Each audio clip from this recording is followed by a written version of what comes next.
«1984» de George Orwell. Tercera parte. Capítulo 5.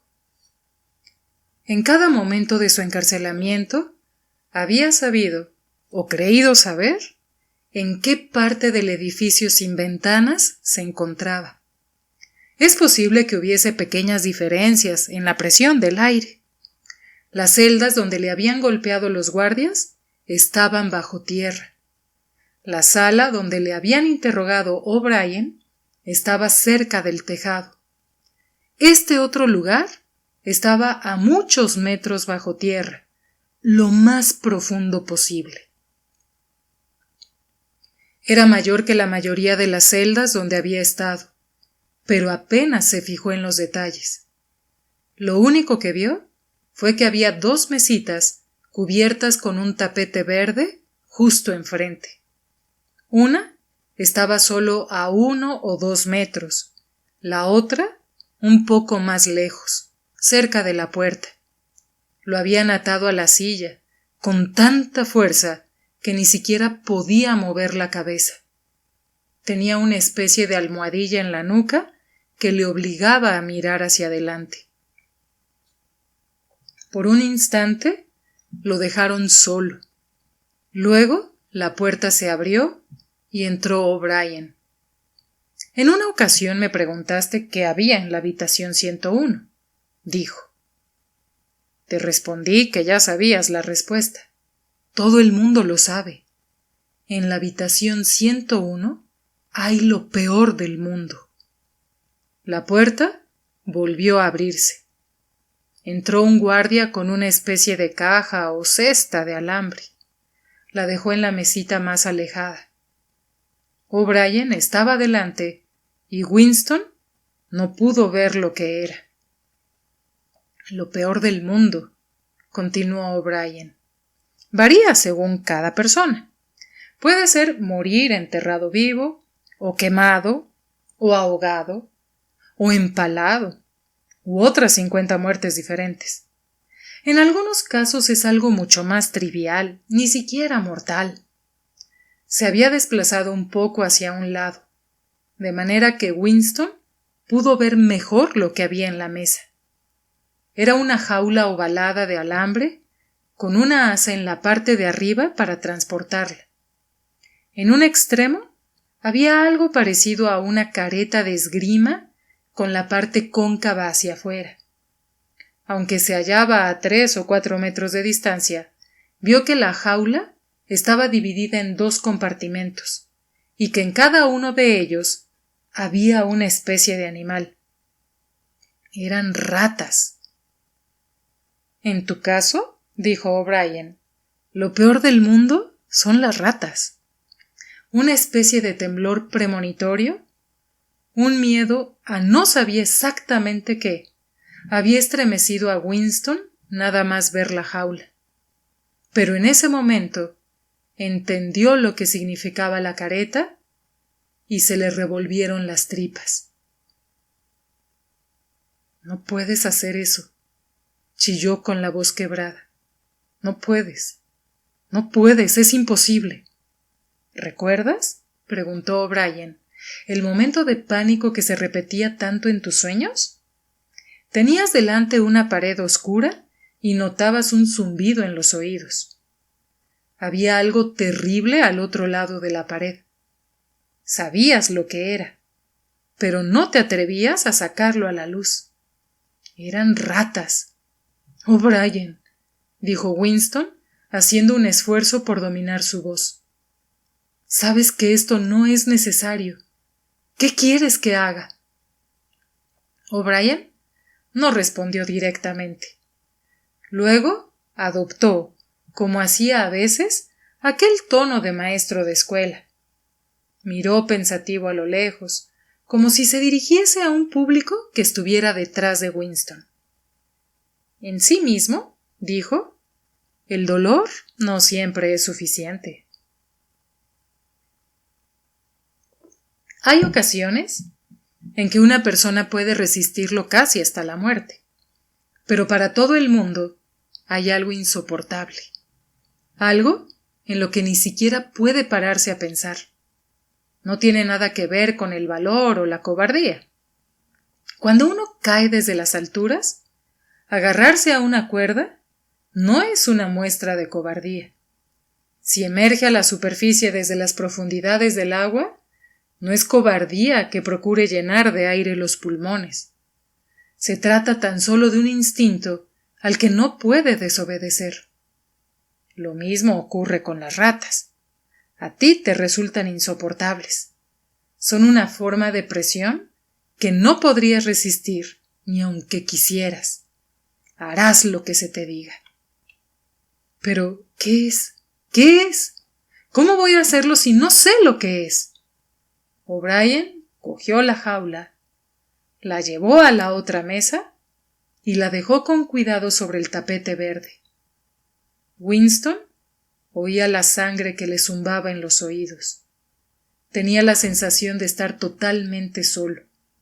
Se encontraba en mitad de una vasta llanura, un desierto inundado de sol en el que todos los sonidos llegaban desde distancias inmensas. Sin embargo, la jaula de las ratas estaba a menos de 2 metros. Eran ratas enormes. Tenían esa edad en que tienen el hocico romo y feroz, y el pellejo pardo en lugar de gris. Las ratas, prosiguió O'Brien, dirigiéndose todavía a su público invisible, pese a ser roedores, son carnívoras, ya lo sabes. Habrás oído contar lo que ocurre en los barrios pobres de la ciudad. Hay calles en las que a ninguna mujer se le ocurriría dejar a su bebé solo en casa ni 5 minutos. Las ratas le atacarían. En muy poco tiempo no quedarían más que los huesos. También atacan a la gente enferma o moribunda. Tienen una sorprendente inteligencia para percibir cuándo alguien está indefenso. Se oyeron unos chillidos procedentes de la jaula. A Winston le parecieron muy lejanos. Las ratas se estaban peleando. Estaban intentando romper la separación de alambre. También oyó un profundo gemido desesperado que también parecía llegar de fuera. O'Brien cogió la jaula y accionó un mecanismo. Se oyó un chasquido seco. Winston hizo un esfuerzo frenético por soltarse de la silla. Fue inútil. Estaba totalmente inmovilizado. Ni siquiera podía mover la cabeza. O'Brien acercó la jaula. Estaba a menos de 1 metro del rostro de Winston. He accionado el primer resorte, dijo. Ya sabes cómo está construida la jaula. La careta se ajustará a tu cara sin dejar resquicio. Cuando accione este otro resorte, la puerta se abrirá. Estos bichos hambrientos saldrán disparados como balas. ¿Has visto a una rata saltar por el aire? Saltarán hacia tu cara y empezarán a mordisquearla. Unas veces atacan primero a los ojos. Otras roen primero las mejillas y luego devoran la lengua. La jaula estaba más cerca. se estaba acercando. Winston oyó una serie de chillidos agudos que parecían proceder del aire por encima de su cabeza, pero luchó con todas sus fuerzas contra el pánico. Pensar, aunque fuese solo un segundo. Pensar era la única esperanza. De pronto, el olor mohoso y repugnante de los animales alcanzó las aletas de su nariz. Sintió una violenta arcada y a punto estuvo de perder el conocimiento. Todo se había oscurecido. Por un instante, Winston se convirtió en un animal que chillaba enloquecido. No obstante, salió de la oscuridad aferrándose a una idea. Solo había un único modo de salvarse. Debía poner a otra persona, el cuerpo de otro ser humano, entre él y las ratas. El círculo de la careta era lo bastante grande para ocultar de la vista todo lo demás. La puerta de alambre estaba a un par de palmos de su rostro.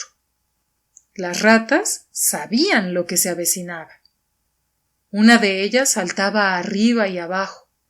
La otra, una vieja veterana de las alcantarillas, se había puesto de pie con las patas rosadas contra los barrotes y husmeaba el aire con ferocidad. Winston vio sus bigotes y sus dientes amarillos. De nuevo, se dejó dominar por el pánico y la oscuridad. Estaba ciego, impotente y aturdido. En la China imperial era un castigo corriente, dijo O'Brien, tan didáctico como siempre. Estaban ajustándole la careta. El alambre le rozó las mejillas. Y de pronto, no fue un alivio, solo una esperanza, un minúsculo fragmento de esperanza. Tal vez fuese demasiado tarde, pero había comprendido de repente que solo había una persona a quien pudiera transferir su castigo, un cuerpo que podía colocar entre él y las ratas. Empezó a gritar frenéticamente una y otra vez. Hacédselo a Julia. Hacédselo a Julia, a Julia. A mí no. Me da igual lo que le hagáis. Arrancadle la cara, despellejadla. A mí no. A Julia. A mí no. Estaba cayendo de espaldas, a enormes profundidades, lejos de las ratas.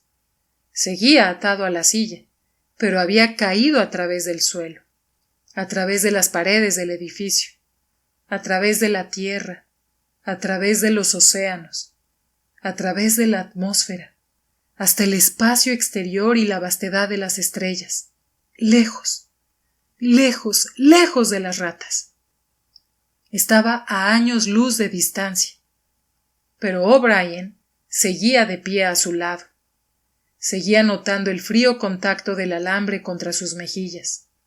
No obstante, a través de la oscuridad que lo rodeaba, oyó otro chasquido metálico y supo que la puerta de la jaula no se había abierto, sino cerrado.